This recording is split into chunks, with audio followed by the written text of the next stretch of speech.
Today's podcast is brought to you by Kentucky Farm Bureau Insurance. When it comes to home and auto insurance, it's important to have the right coverage from a company and an agent you can trust. Someone who will help you properly protect the people and things you love most. So if the unexpected happens, you and your family can rest insured. To request a free quote, find your local KFB insurance agent at mykfbagent.com. Kentucky Farm Bureau, big on commitment. Matt's back. I'm back. What up? This is Matt Hilton. I'm so right? happy you're here. He, He did, in fact, make sure everyone knew it was not Matt Hilton when he was here. Right. So I'm really happy to return to the podcast and see that it didn't just crumble and fall apart and wasn't ruined by one Tim Thornberry. He did. He was kind of harsh on you, though. I mean, like, we gave him this opportunity to sit in a coveted chair, and he took it and ran. I mean, 3 in a row that he was just ragging on you. Yeah, he had a lot of fun, and I'll have to say he was pretty good. What I liked about it, I think that there's a good part of our community that does know that Tim Thornberry's awesome, but maybe not everybody, because you don't get to see his personality and kind of how fun and goofy he is. And I thought it came out in the podcast, so that was really exciting. We loved him. We make fun of him every day, and he just takes it with a smile. Yeah, he's just such a good guy. But no, he did great. And unfortunately, sometimes when you do good at something, you get asked to do it again. So he's probably going to be asked to come back and fill in for one of us if we're out. So. We made the joke that we would just roast him when you got back, but honestly, it's kind of nice that we have an ultimate substitute, and he loved it. He loved it. Loved it. And I went, oh, buddy, next time I go, I'm supposed to be going to Europe end of this year as soon as the dates get lined up, and I'm like, sign him up. Me and Tim for a few times. It'll be so fun. So, yeah, I thought I did great, but I'm happy to be back, and we have a great guest today. This is a guy that's not a stranger to the Farm Bureau community at all, and he's going to talk a little planting season and kind of get an idea of letting people know how it's going out there. Yeah, I think these are the episodes I sell to people when I'm trying to get them to subscribe to the podcast. And they're like, what are you going to do? Like, what's it about? Is it just another farm story? I could watch Matt's video later. And I always try to tell them, these are the ones that, like, I can get you in the most perfect time of year because I just need 20 minutes. So Jed's one of those people. We did it with Jonathan Reynolds at one point, I believe, during harvest. Like, I can snag these guys, somebody during calving season, and you don't have to come in. Just call me, talk to me, and let us be able to kind of spread the word. It's we all think we know. That's us in the ag world, our little small world. We're like, no, it rained 15 inches. I know where they're at on planting. I know how behind they are. Yeah.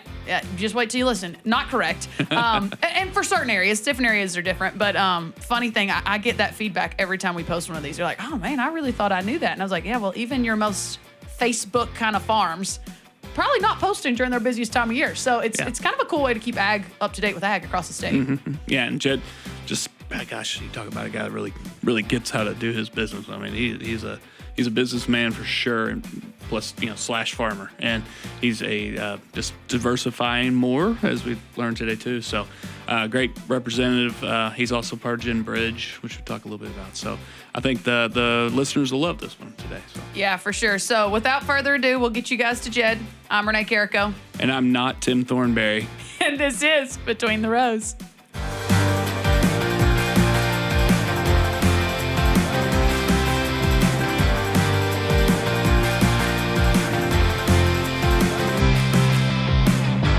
Hey, Jed, how's it going? Oh, doing well, Renee.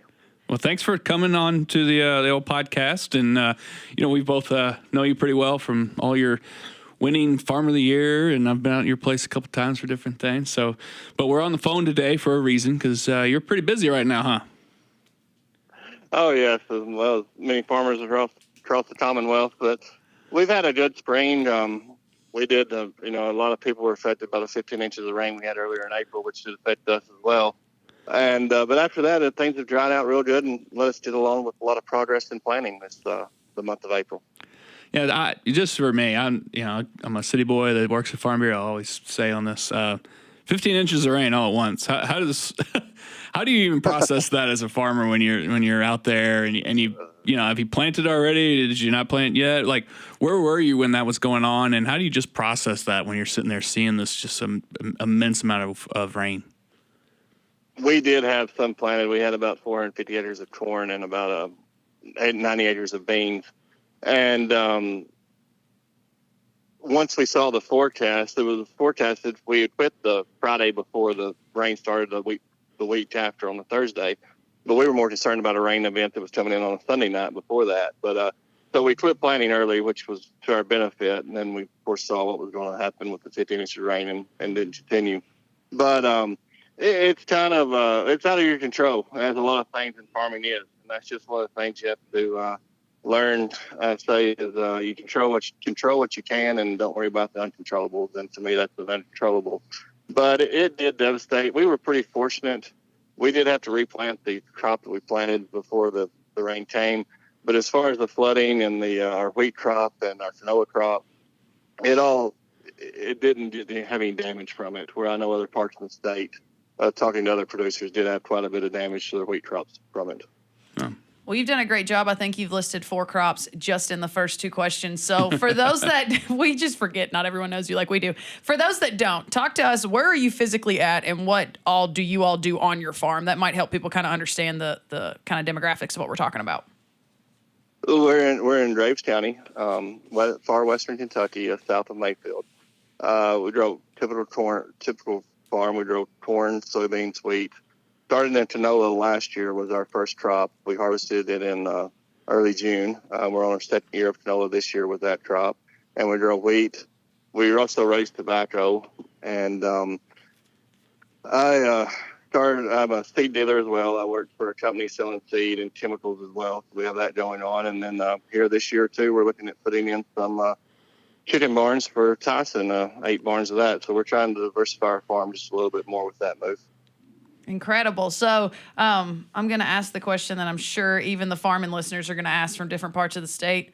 Explain canola. What's the growing season? What is it? I think people see the picture. Tim Thornberry's like notorious. As soon as he finds out someone's got canola within like an hour and a half drive of Louisville, he's like, I'm going to get a picture of the field. Yeah. But I don't think people really understand even like differences in harvest, differences in kind of the growing season. So if you don't care, kind of explain that. And I know you're fresh in it, but it's been around you guys in that area of the state for a little bit longer maybe than others.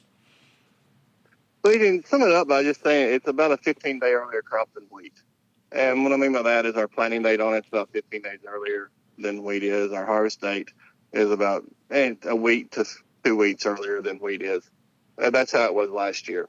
What I like about the crop is it gives me a longer span in the fall and in the spring or in the June of harvesting a double crop.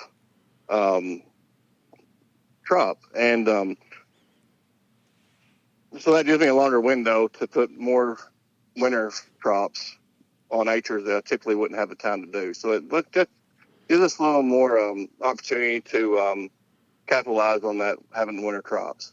The canola it's new. Last year, the project went from 5,000 acres, which is mainly based in western Kentucky, to 37,000 acres this year, which goes from northern Alabama all the way up to not central Kentucky, but a ways from here. And then next year, you should look see more acres of it across the Commonwealth and across Tennessee, Alabama, and Indiana and Illinois, I would say. Yeah, I tell people all the time, I love more opportunities for farmers to put something on that ground in the winter that can hold that soil in place, but that they can actually profit on the other end. Because cover crops are awesome. We love cover crops. We love it for all the environmental pieces, but having something that I can gain a little cash income on would be kind of nice. So I think if canola works for people, and it sounds like it is starting to work for some, and I know we're early in it in certain areas, I think it could be another option aside from just wheat. So that example is probably dead on to me to get people to kind of wrap their head around what y'all are doing with it. And that, and two, it's somewhat of a stable market. The partners in there behind this project are pretty large players. You got Bundy and Chevron that are invested quite a bit. They'll have a crushing facility open next year down in Louisiana. So there's a lot of investment going into this crop to make, renewable fuels and stuff for this crop. So we'll see where it goes, but I hope it's a crop that a lot of growers can take advantage of and put some on their farm in the coming years. So question, and I'm jumping back. You hit 2 things for me really quick. The poultry barns, that's new since we've kind of had your farm on an application per se. Why diversify again? I feel like we talk about this all the time, but I think it's always a good question. I'm sure to some farmers, you're very diversified already. Why add the poultry barns? What was the intrigue there? And kind of talk us through the thought process and what that looks like. Well, I have 3 young children. Well, they're not as young as they were, of course, but growing up, and I look for different opportunities for them on the farm in the future. I think this is one that where we can help fit one of them into the farm better. Um, a lot of what I like to do on my farm is, I'm not just doing it for this, but I like the aspect of being able to have 1,250 acres of fertilizer that's under my control, that I know my price point on, because it's coming out of my poultry barns. And the barns, the way that the poultry business down here, whether it's egg barns or the broilers, there's a lot of interest and a lot of building going on right now. A lot of incentives, and it just looks good on a balance sheet to me, and for that business, it'll run by itself, the poultry barns, and so that's kind of where we're at. And I think I told my wife it's the first decision I made at looking at retirement, because it's about a 15 to 20-year deal. So I'll be around that age then, but but it's just more of diversity for us. Yeah. I thought you were saying the word retirement. Yeah, I know. I know I'm saying it very much, but I'll still have another 10 years after that, actually. But with the down ag economy and the as much risk as there is now involved with the land rents, what they are, the land prices, I think that having something with steady income for the farm, it will be able to soften the blows when we do have the down times, and that's one reason we're looking at doing them. Yeah, we are doing them. Yeah, speak to that downtime and this tricky weather and just the ups and downs kind of that economy, of course. So how do you just approach anything after some of the rain we've had, some of the things that we've gone through in the economy that we're in right now? Well, it's just with caution. The budgets are, you look at your budget, it probably shouldn't be like this, but everybody's looking at them tighter. $4 corn will bring that out in everybody. $6 corn, maybe not as much. But, it's controlled spending and seeing where your long-term debt is. And we've been through this. I mean, I sold corn for $2.15 when I first started farming. So we've been through these times. But I think that we have a record corn crop being planted right now. Bean crop, not as much. But hopefully we can get our exports back to moving better, and maybe a weather event, we might just see some better times around the corner. We will see them. It depends on how long it is till we do. Mm-hmm. Yeah, for sure. So we'll lighten it up. We talked about the next generation. Talk to me. I think you guys have a unique story, and I know I make you tell this all the time, but you work with your dad as well. So there's already multi-generation, and you're already planning for the next one. Talk about maybe the importance of that, how you guys have structured that, and kind of why that matters to you so much. Well, I think it's every farmer would like to see someone carry on their tradition. Now, whether my kids do or not, I'm not going to push them into it. But if that's something they decide to do, I would welcome them.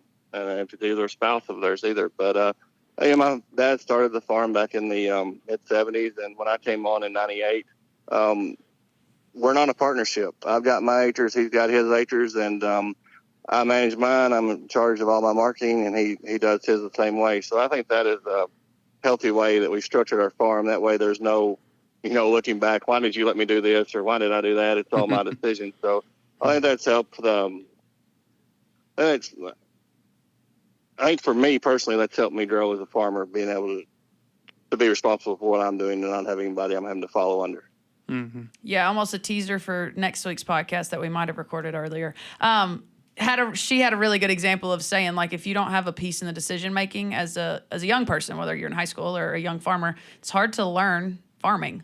And so I think you're dead on. And I say it's funny. That doesn't really sound unique to both work in the same area, but have your own decision making and your own ground. But honestly, in farming, it is a little unique. Sometimes we just farm together until we can't anymore. And then when the pass happens to the next, you pass to the next generation, you realize there's a lot of gaps in knowledge or understanding of decision making. So I'm right there with you. Yeah, I set it up for that response. But I think it's incredibly useful to see the ramifications of your own decisions, but having somebody there to help support you as you're going through the long hours and the work and all that. I think it's just a neat way that y'all partner without being a stereotypical partnership, if that makes sense. Oh, I agree. And the advice is worth a lot to me. And my father has always been there for that. And that's something I'm very thankful for. Yeah. Yeah. So how's it looking now? Where are you in the planting season, and what are you forecasting? Are you going to be able to get it on the ground, or where are you at right now?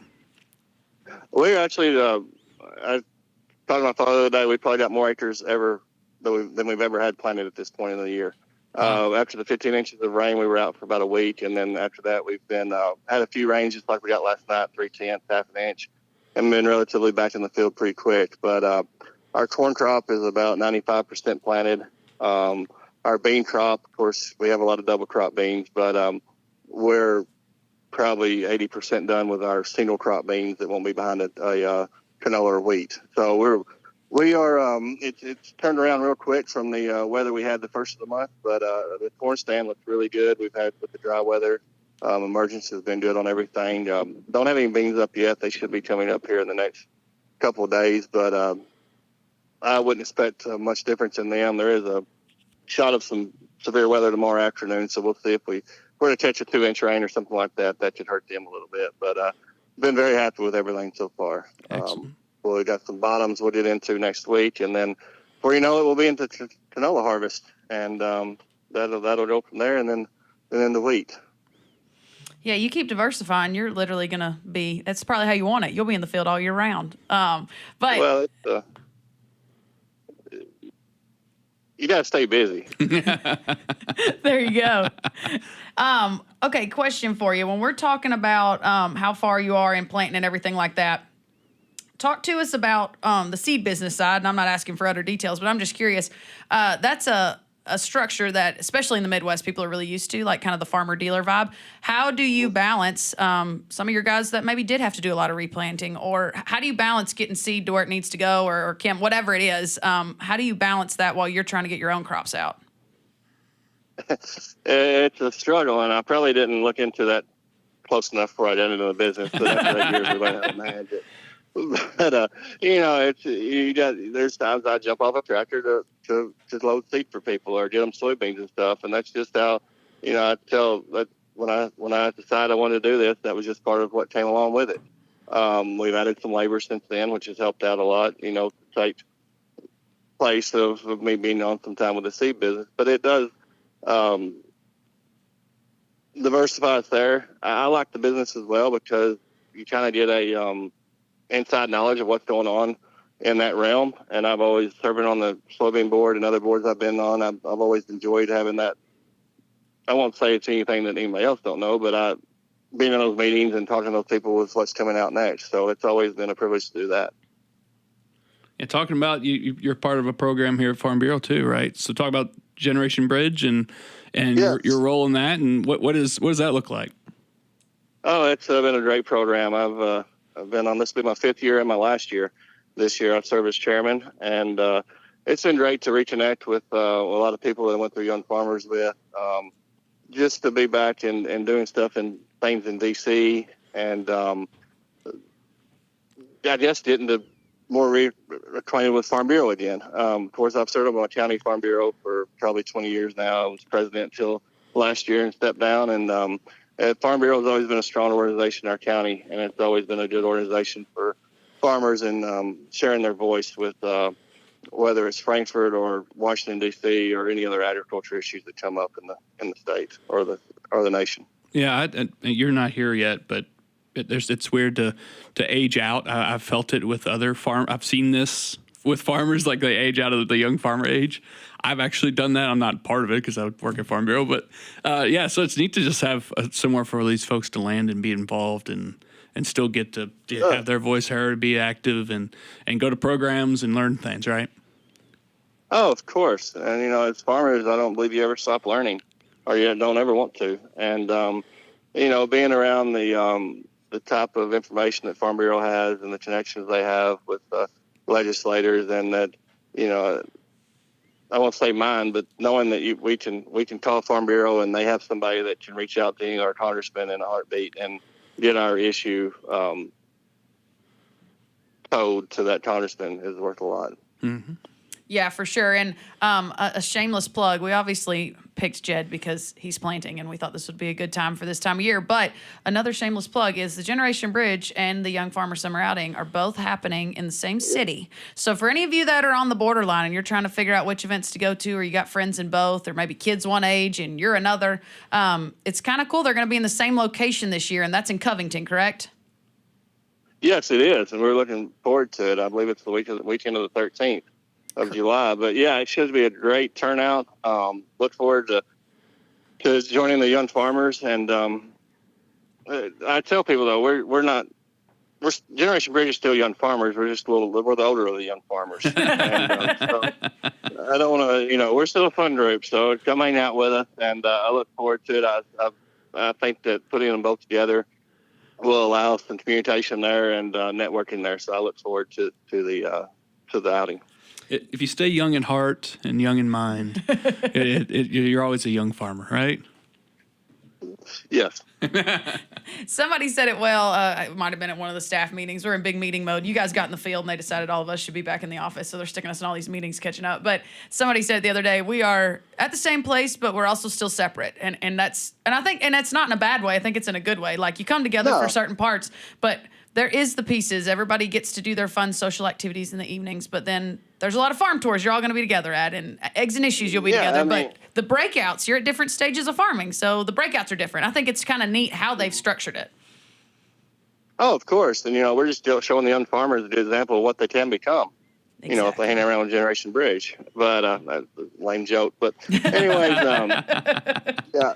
But no, I do look forward to meeting with them. And then I think there'll be, but as you said, we do have different agendas, but I think there will be time for us to sit together, and I'm looking forward to that. We have some fun events planned for that night on Generation Bridge, and I would encourage anybody that is on the fence to come, because it will be a good time.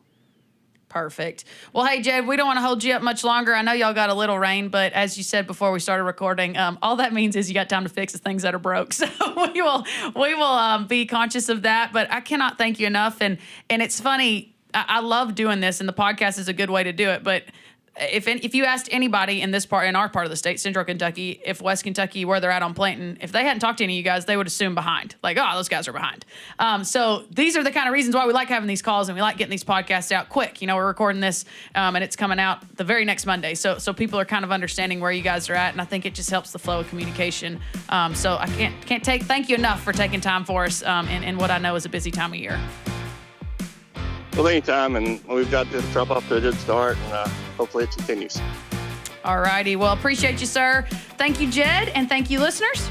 Be sure to subscribe to our larger podcast, Kentucky Farm Life, and we'll see you next time on Between the Rows.